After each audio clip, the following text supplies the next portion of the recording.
This is Josephine. I'm going to talk about the final project for CalMet Business 585 taxation class taught by Dr. Samuel Tong. And my subject is Section 1202 Qualified Small Business Stock. Section 1202 Qualified Small Business Stock Gain Exclusion was designed to encourage the investment of a small startup company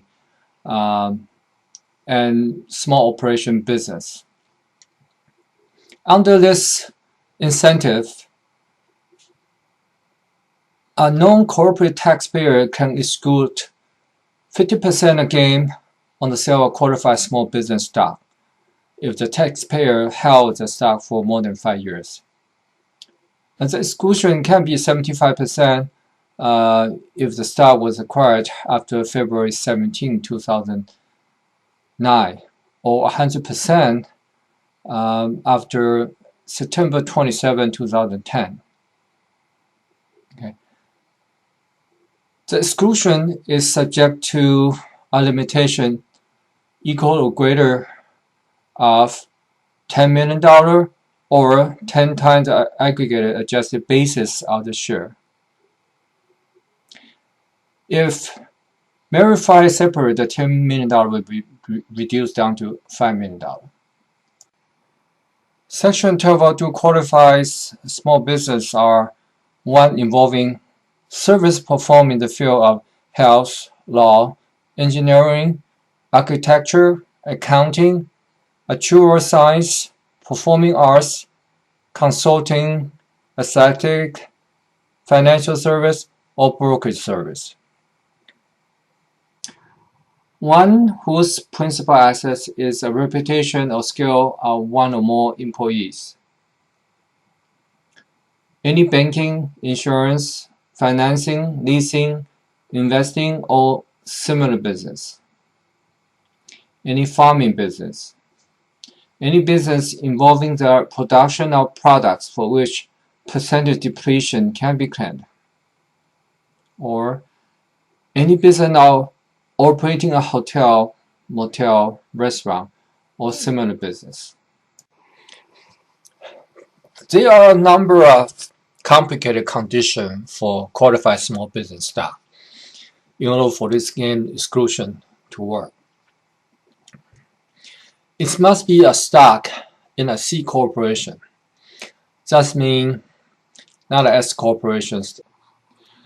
It must have been originally issued after August 10, 1993. The current 100% exclusion is for the stock acquired on or after September 27, 2010, and is good till December 31, 2012. The QSB stock need to be held for more than 5 years. The total gross assets of $50 million or less at all time after August 9, 1993, and before the stock was issued, and immediately after the stock was issued. At least 80% of the assets by value of the corporation must have been used in the active conduct of one or more qualified trade or business.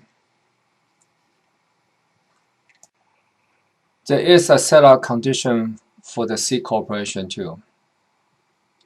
These C corporations must be other than a foreign company, the District of Columbia Corporation, a corporation that had made a Section 936 election, a regulated investment company, a real estate investment trust, a real estate mortgage investment conduit, a financial assets securitization investment trust, a corporate or a corporation electing to Puerto Rico and possessing tax credit.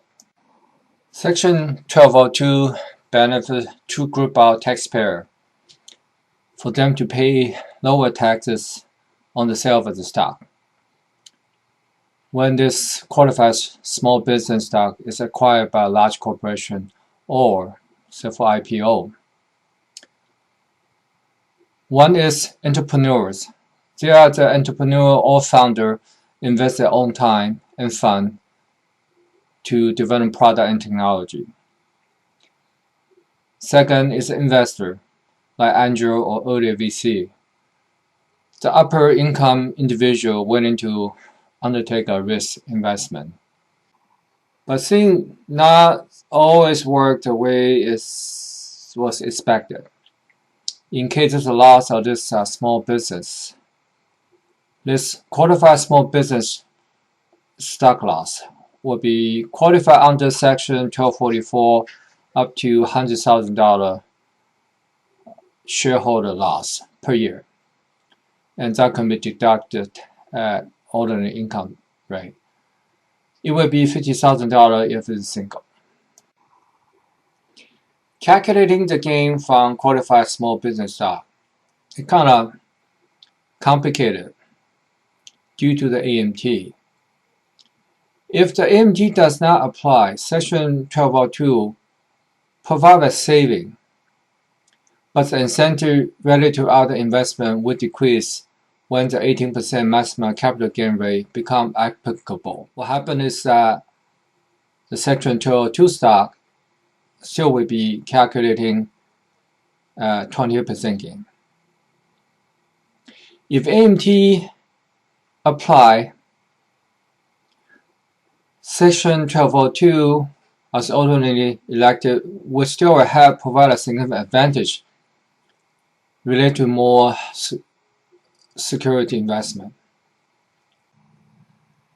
A new Section 1202 exclusion is 100% capital gain exclusion for qualified small business stock acquired on or after September 27, 2010.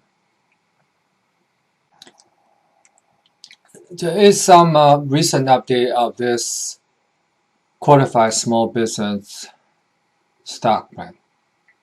Section 1045 allows an individual investor who disposes of qualified small business stock to defer gain recognition by reinvesting the sale proceeds in the new qualified small business stock within 60 days,